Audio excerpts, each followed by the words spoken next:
Do you remember all the things you were scared of when you were little? And if you really look back on it, you'll probably remember a whole bunch of them. There were probably some silly ones, like lava or quicksand. Probably some more rational ones too, like drowning or getting lost. And if I had to bet, you probably had some of the classics as well. Darkness, spiders, monsters under the bed. The last one was worse for me. I remember many nights as a child where all I could do was wrap my blankets tightly around me and try to ignore the nagging feeling that something was lurking just below me. It never worked, of course. No matter how many times I told myself that my fears were irrational, that nothing could be down there, I wouldn't believe it. Even if my mom had checked for me as she tucked me in, my brain would still tell me that something had been hiding from her when she looked. Or perhaps it had materialized after the fact. The only thing I knew for sure was that something was definitely waiting on me down there. Something with sharp claws and slavering fangs. Something that wanted to hurt me.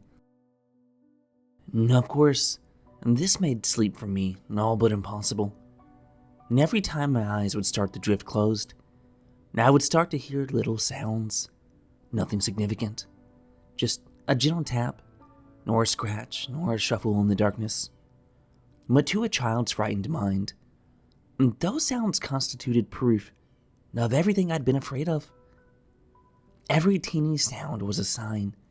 Every thump, or click, or creak, the noise of some terrible beast stirring, shifting, and preparing to emerge and swallow me whole.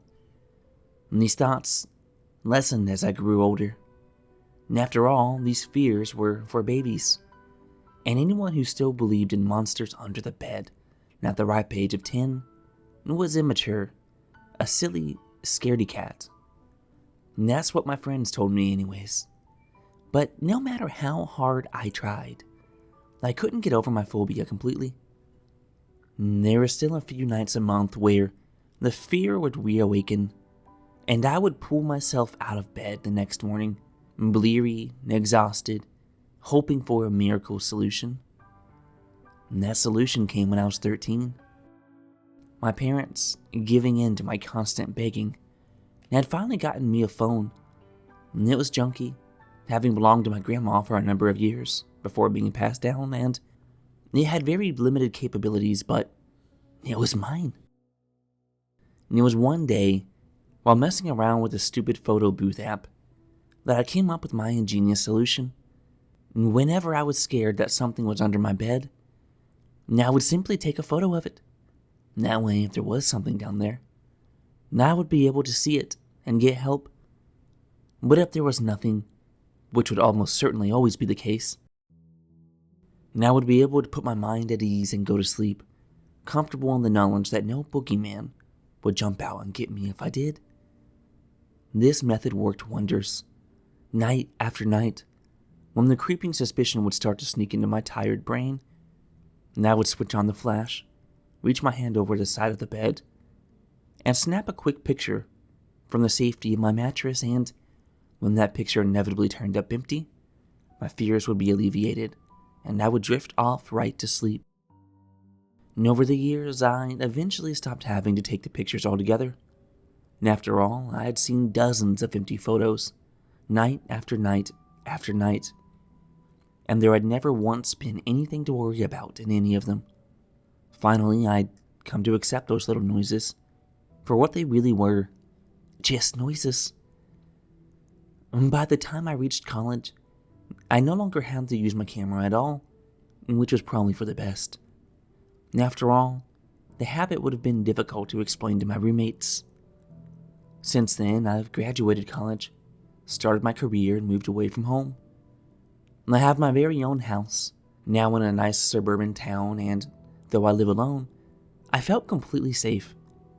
I hadn't thought about my silly worries in almost a full decade, and everything seemed to be going well. Until tonight. About an hour ago, I jolted awake with a start. And I thought I'd been having a nightmare, though, and at this point, I'm not so sure. If it was a dream, it must have been terrifying. And because I woke with clammy skin and a racing pulse, thankfully, as my eyes started around my dark room, I felt my fear starting to gradually ebb away. As I scanned every nook and cranny, and seeing nothing, my body started to relax again, and I adjusted my blankets and prepared to turn over and will myself back to sleep, when I felt a nearly forgotten creeping terror start to bloom in my chest. And for the first time in years, my mind once again started to wonder whether something could be under my bed. And I tried and tried to stop thinking about it, but it was no use. The leftover adrenaline from my sudden awakening fueled my anxiety, and soon, I was starting to work myself up pretty badly. Every random noise startled me, and just like when I was little, and if I focused intently enough on the silence, I could swear I heard shallow breathing. In a burst of petrified curiosity, I peeked down through the teeny sliver of darkness between my mattress and the headboard, and just for a moment, I thought I saw something shift. And it was then, as I fought with my fried nerves and nausea, that I remembered my old trick. With shaking hands, I reached down to where my charging phone rested on the floor beside me, and as my fingers cleared the bottom of the bed frame, and it was all I could do not to yank my hand back as I imagined something curling its claws around my wrist. And I trembled, and I managed to flip my phone on its side so that the screen faced the darkness under my bed. I never managed to take the photo, and in a teeny fraction of a second, something happened that shocked me to my core. In an instant, all of my rationalizations flew out the window, and in a moment of panic, all I could think to do was yank my phone and myself under my covers like a frightened child. I know for certain that something is under my bed, and that no photo I take will help it alleviate my terror. And what's worse, I also know what it looks like. See, none like that first phone I had. My current one was loaded with all the latest technologies and updates, and it can be opened 2 different ways. As has always been the case, you can input a preset passcode, but for the average consumer, this process is tedious and difficult to do every time you want to open your phone. So as an alternative option, phone companies have introduced a much more convenient feature, Face ID. I'm typing this now from the safety of my mattress, though I don't know how much longer I have before whatever it is down there decides it's not going to abide by the arbitrary rules of my bed no longer.